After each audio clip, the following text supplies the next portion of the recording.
Well, if you submit an application in the correct way and with the right reasons, then the application is honored. So you will get your visa.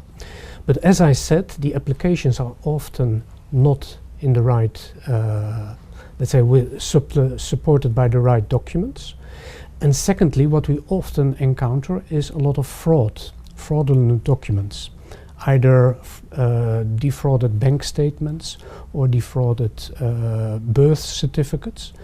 And that is, I think, an area where we can improve collaboration between the Ghanaian authorities and the embassies, because it's often very time consuming to check those documents and to detect fraud and to get the proper identification done.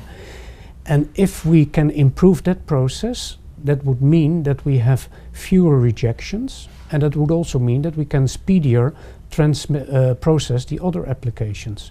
So I would say that there is a benefit in improving the collaboration between the Ghanaian authorities and the embassies in order to speed up the visa delivery. Amongst the irregularities that account for visa rejections, how much of a problem or challenge is the fraud that you're talking about, a challenge to your operations?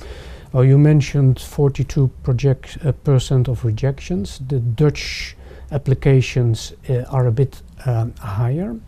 I think it's about 50% of the visa applications which are rejected.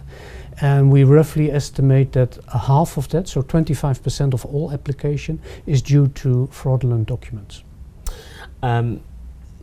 I'm afraid the challenge might be a bit tougher for you, because looking at the projections from the latest Afrobarometer research, over 60% of Ghanaians would want to leave the country to whatever destination, we're not sure, but that obviously includes Europe, which means that you may be getting higher numbers in terms of higher applications. What reforms are you putting in place perhaps to accommodate these numbers, and perhaps what's your own projection about these inflow or influx of people that may be at your doorsteps too? Yes, well, I can understand that, for example, because of the economic hardships that the Ghanaians have faced over the past few years, that there is an increased appetite to look for opportunities elsewhere. So that may perhaps account for the numbers that you see increasing. I would say that Ghanaians should firstly look at their own country, because there's so much work to be done to build and develop Ghana that it is better for the Ghanaians to stay here instead of looking opportunities outside.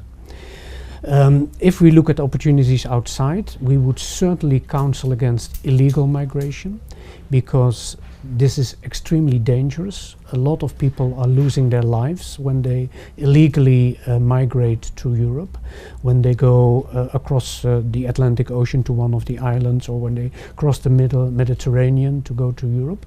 It's extremely dangerous to enter into illegal migration, and there is a lot of organized criminality around it. So I would certainly counsel against illegal migration.